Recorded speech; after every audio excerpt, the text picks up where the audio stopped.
Hello everyone, welcome back to the channel. Hope you're having a fantastic day. So today we are back on the Jeep, and it's been a couple weeks since I posted videos, and it's not because I didn't want to, it's because, well, I had an issue with my computer and I lost everything, including the last 2 weeks of videos. So before we get started in today's video, which is changing out all the steering components of the Jeep, let's go over what I've already done in the last 2 videos that you missed in case you're trying to keep up with this project. So let's go ahead, let's start over underneath the hood and look what's different in there.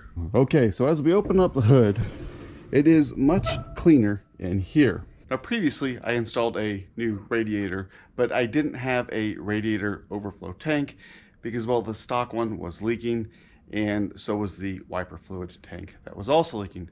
So my temporary fix is now with a permanent fix, and I went down to BJ's Off-Road and I ordered these online. Now, as you can see, these do have a slight mirrored reflection. That is from me. I went ahead, spent about 20 minutes on each of these tanks with some just flitz polish and a screw gun, and got them polished up. Now, if you do end up going this route, it's a very simple install. You'll have to drill just a couple holes to line them up all the way around.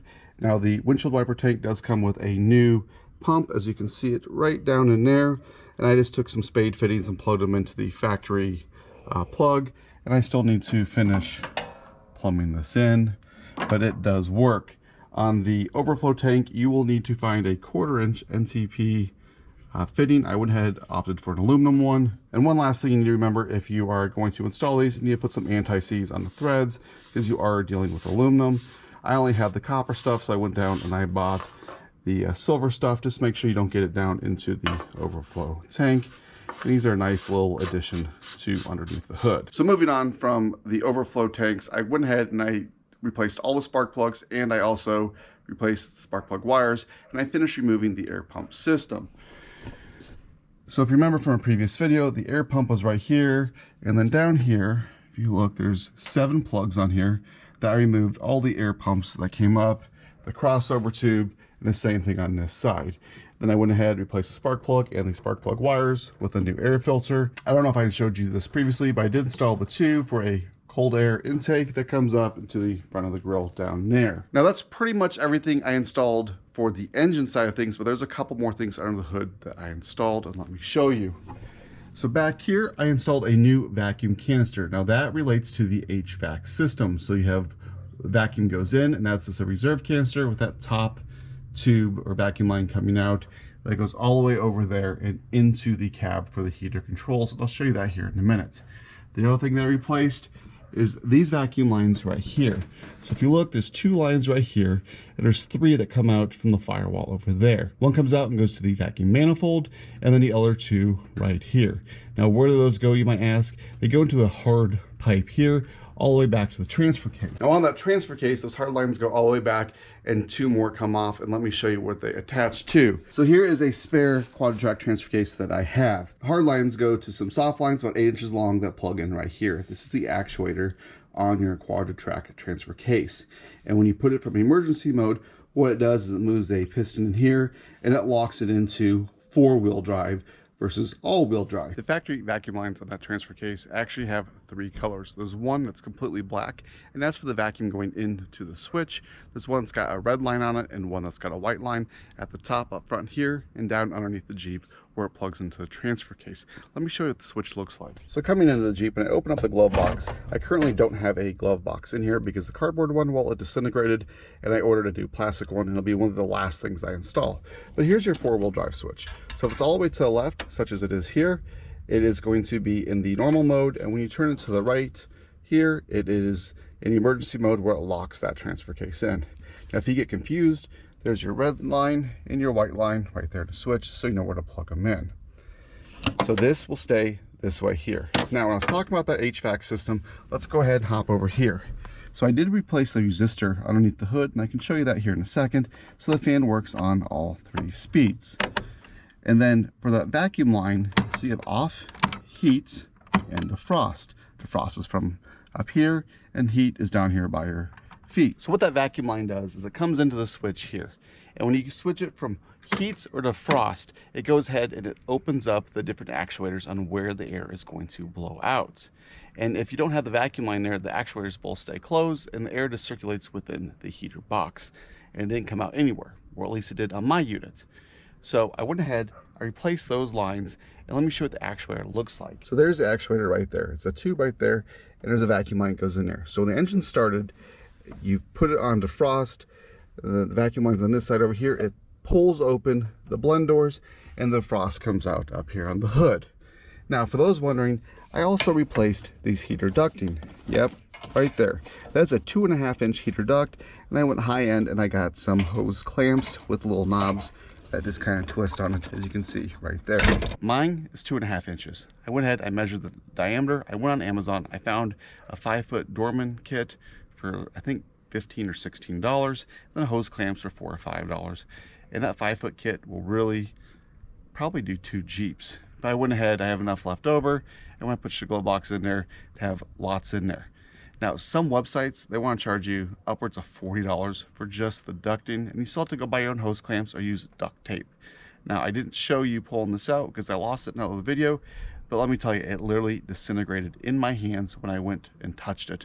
And that's why when I was driving this thing when it was cold, I would get no air up here because the vacuum tubes are disconnected, and even if they weren't disconnected, the box was closed, is just blowing hot air within the box. So one of the last few things I fixed on the dash of this was the radio. The radio that came with this, well, it kind of worked. And what I mean by that is the screen sometimes would work, sometimes wouldn't, so you know which station you're on. And sometimes when you're on a station, it just didn't work at all. So I went ahead, I ripped out all that bad, nasty wiring, and I put a Retro Sounds radio in here. And honestly, it's a really good fit. And let me show you.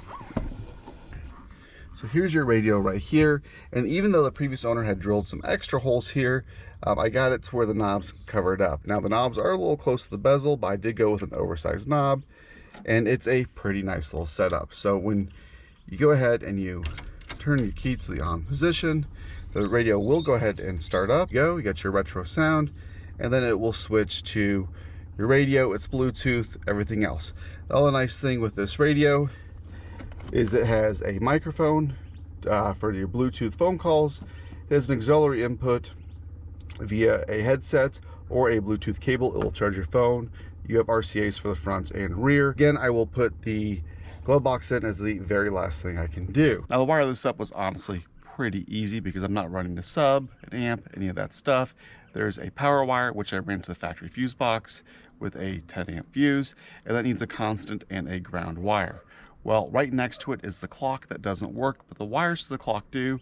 And so I didn't have to cut the wiring harness on it. I went ahead and put some spade connectors on the factory wiring harness for the radio, plugged it into the clock, and it works just fine. I don't plan on getting that clock fixed because it's just not cost effective. They tend to break regularly, and the radio, it's got a clock on it, so why not use that? And then finally on the dash, I went ahead and I fixed the ashtray, and that was probably the easiest fix of everything. So on your ashtray, you push this little button up here to get it out. I had all the pieces. I actually found this piece in the dash, but I went ahead and I went down and I got the appropriate size ball bearings. I don't remember what they are right now, and that's all that keeps it in. Put new ball bearings in. Now I have an ashtray that was fixed for under $1. So lastly on the dash, I went ahead and I fixed the switch for the rear window. And this is actually an OEM switch. The difference is mine goes the wrong direction. When I push up, it goes down. When I push down, it goes up. So I went ahead, I found a switch out of a newer model Jeep Grand Cherokee from, I think, the early 80s. I drilled out the rivets of this old switch, the plug fit and everything, and I put it back in, and I had to weld where the rivets went so that the switch wouldn't come apart. Now I ended up putting it upside down, but I put the same orientation that the factory switch was. It doesn't really matter to me. All I know is I got a switch on the dash and it works. I did do a few more things in the last couple of videos. I've installed new window wipes on both the front driver and passenger door. I also went ahead around to the tailgate and I finished that up. On the tailgate, I installed 2 new caps in the end because I was completely done with the inside portion, and I also installed the slides on the side. So here's the caps. You just go ahead and I drilled out the old rivet, put the new rivet in there, just kind of give it a finishing touch. And then there is a C channel in here with new fuzzy stuff just like this I replaced on either side. Those are about 40 bucks a piece, but you know what? The window no longer rattles in the up or down position. The only rattle I'm getting is really from this, and then these springs I hit a big bump. Now if you notice, I am rocking new carpet. That is the last thing that I installed, along with some new seat belts. So again, I went out to Rock Auto. This is the saddle color carpet. This was the closest to the original color carpet they had, and I got the carpet with the backing on it. So if you look, there's the backing. I did not screw it down yet. Also, I cleaned all the old carpet off. I put an 80 mil sound deadener with the aluminum backing, and then a 120 mil piece of foam sound deadener. And this is literally the only part that's not sound deadened, all the way through the whole vehicle, to include the wheel wells. Everything's got sound deadening. And then I replaced the seat belts front and rear, because honestly, I didn't trust the 44-year-old seat belts in this thing. So that's pretty much everything you missed in the last two videos. Now for the radio, if you're wondering, yes, I did run all new speaker wires from the front to the rear. On front, let's get started with what I actually want to do on today's video, and that is replacing the steering linkage in this Jeep. Now, what do I mean by that? Well, you saw in the previous episode, I put a new redhead steering box in this, and I went from about 8 inches of slop, 4 inches side to side, down to about a 1/2 inch, 3/4 total, which is great, but there's still some more I can get out of this. Now, the Jeep tracks straight, it drives straight, the steering wheel's a little off center, and I'll show you how to fix that here in a second, but I want everything new, because I'm gonna put new leaf springs, all that on here in the next episode with new bushings, and I'm gonna take down to the shop and get it aligned. So let me show you the pile of parts I have. I laid them out in the driveway, kind of in the shade, and I'll show you exactly what we're going to replace. So heading underneath the Jeep, you can see right here we have our new steering box here with our bag joint there. So the pitman arm here, we're not going to replace. That's not a wearable item because, well, it's got splines on this side and it's just a hole down here. But what I am going to do is that we're going to place this joint here, this coupler, and this long drag link right here. Now this is the joint right here that you would adjust to straighten or center your steering wheel right there. Next thing we're going to replace is this long piece here. Now there's two of them if you're ordering them for your Jeep, so make sure if you have a wide track, you get the wide track. And then we're going to replace this coupler and this joint there. And while we're down here, we'll go ahead and replace the steering stabilizer. Pretty simple process. We're going to move this joint right here. We're going to move the same one down there, and we're going to move this right here, and then disconnect the steering stabilizer. And that is it. Now, if you're asking how am I able to do this in my driveway, well, a couple of reasons. One, this is about the easiest steering setup you can get. It's literally those 3 joints with your steering stabilizer. Number 2, the alignment shop's only about a mile from my house, and I'm going to measure everything off the old setup when I put the new setup on. And really, it's just those bottom 2 pivot points that you really have to get the measurement exactly straight on, and that's going to be your toe in or out. That top pivot point, again, is your steering wheel center. Now let me show you the parts that I got. Everything down here is Moog parts. I have the long link right there. It goes from side to side. I have the 2 different tie rod ends right there. One's right hand thread, one's left hand thread. I've got my 2 new joints. Then I got this piece right here. Now here are all the part numbers. Here's for the long one, for the different pieces there and there. I forget this part number right here, but this was the hardest one to come by. Now, what do I mean the hardest one to come by? Well, honestly, I looked everywhere. I looked at Amazon, O'Reilly's, Advanced Auto, AutoZone, Napa Online. I looked everywhere. Even the dealership couldn't get me the part. And all of a sudden, Napa found one in Oklahoma. So I had to go down there. I had to pay an extra $20 in shipping, but you know what? It's there. So what kind of tools do you need? Well, you only need some basic hand tools to get this done. Basic socket set for the castle nuts, a pair of pliers, needle nose or regular, to remove the cotter pins or a set of dikes, and then some pliers to install the new cotter pins, and then either a small baby sledge or a pickle fork or both. So I'm gonna try to remove everything without using a pickle fork so I don't damage the seals if they're still good and I have to reuse them in the future. I don't think I will, but why not? And then if I do this right, I'm not gonna jack this up. I get all my measurements right. The new one should just drop right on in. And I shouldn't have any issues. So let's go ahead, let's get the old stuff out, and we'll set it next to the new stuff on the ground. We'll assemble everything on the ground. So the first thing I'm going to do with this removal is I'm going to remove all the cotter pins. I have one up here and then one on either end, and those are going to be the ones I'm going to get pulled out first. So everything's been fished out, and this is basically what it looks like. Side's nice and clean over here. Here's where your steering dampener mounts, your pitman arm, and then right here. Now, don't worry about these lines right here. Those get taken care of in a future episode. This is your breather for your front differential and your transmission line. So let's go ahead and get all this stuff cleaned up. So here is the steering linkage that was in there. Now the key to this is to make sure that my measurement from that end to that end are identical when I rebuild the new one. As you can see, I could reuse these couplers. They're gross, they're nasty. The one thing I am going to reuse is this right here because it wasn't worth buying a new one. So I do need to measure from the end of this threaded rod to right there to mount it on the new one. So assembling the new steering rods is pretty straightforward. I'm going to go ahead and do that real quick, and I'll show you what it looks like. I'm also going to get everything cleaned up off camera because really it's not a big deal. I'll show you how you adjust it once we get it back on the Jeep. Like I said, if I do this right, everything should fit nice and square, and then I'll show you how to adjust your steering wheel. So let me get that done. Probably 10 minutes for me, but for you, just like that, I have everything assembled. Let me show you. So here are the new parts down here versus the old parts. Now I have not assembled them yet. I will do that on the Jeep.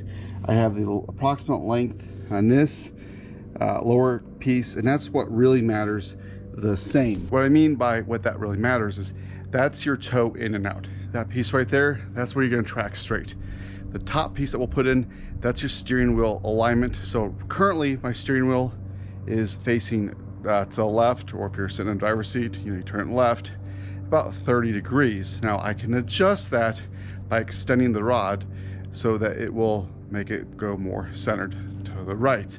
I'm not worried about that right now. So I'm gonna put this bottom rod in first. I have everything assembled like I said. Now I haven't tightened it down because I want to get both of the tie rod ends in there, tightened down. Remember, I haven't moved these tires, I haven't done anything, and I will fine tune, I will adjust the union right in the center. You twist it to extend or shrink it. Once I get that it's nice and tight and there's no play, then I will hand tighten it and I will tighten down those two bolts. That way it should still track the same and at least close enough to get me to the alignment shop. From there, we'll go ahead, we'll put on the steering stabilizer, and by the way, there's zero resistance in the stabilizer. Trying to do this with one hand on the stabilizer, there's no resistance on that. There's the stabilizer right there, and it was 26 inches in to the first U-bolt, so we'll put that on after we get that in. So let's go ahead and get this longer piece in so we get this installation wrapped up for the day.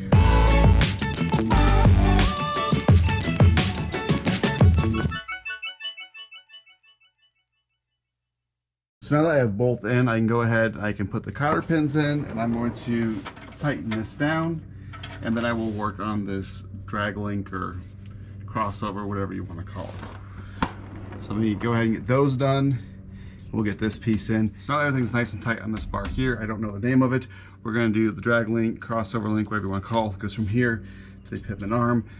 Now I know the front wheels are straight because I didn't have to do much adjustment on here, maybe a quarter, half turn to get it all lined up.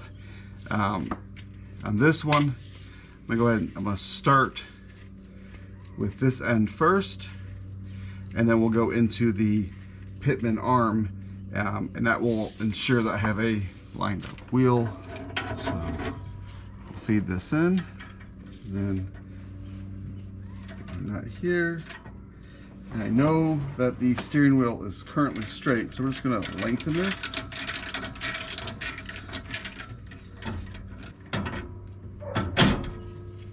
Go, and I will get these tightened up, get the cotter pins in, and then I will go ahead and tighten this joint right here too. So all the cotter pins are and everything's tightened down. I still need to grease each of the joints, not too bad, and I need to put the steering dampener on. Now when I measured this out, it was 26 inches from that end to up here, so that's where I'm going to go ahead and set it at, and it's going to go just like this, and we will be done with the front end after I grease it. So let's get this mounted up. So here's my first mark right there, And that's where the first strap is supposed to be lined up to. Just put you on like that. And get the nuts.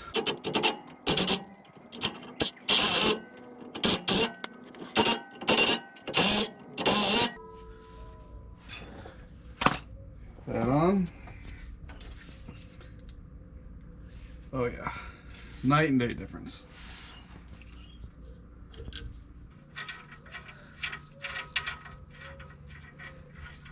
Finally, we'll tighten these up. Nice little squish.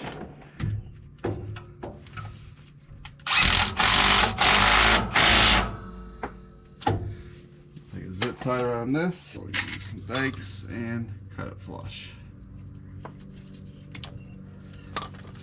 There we go. Last thing I need to do is just grease the fittings. That's it. That's the finished product. Took me about 30 minutes total, probably an hour with filming. Honestly, I was doing a couple other things behind the scenes. But don't be scared to do something like this on your own Jeep. They're super simple to work on, just kind of like, you know, your side-by-sides. Now, I'm not scared to do this because I have literally a mile to go to the alignment shop to get it aligned. I just did a quick test drive, drove around the block. It goes nice and straight, just like it did prior. Steering wheel is quite a bit better. It has a little bit more adjustment I need to do to make it nice and centered, but I'll let the alignment shop go ahead and deal with that. So next episode, I'll replace the front part of this lift. Hopefully the rear parts, if UPS shows up with the last set of leaf springs. They lost it and haven't been able to find it in just over a week. So at a minimum, we'll get the front leaf springs redone, all the front end bushings redone, the shackle bushings, all that stuff, sway bar, and that way I can get down to the alignment shop for its appointment. So don't forget to like, share, subscribe, and until next time.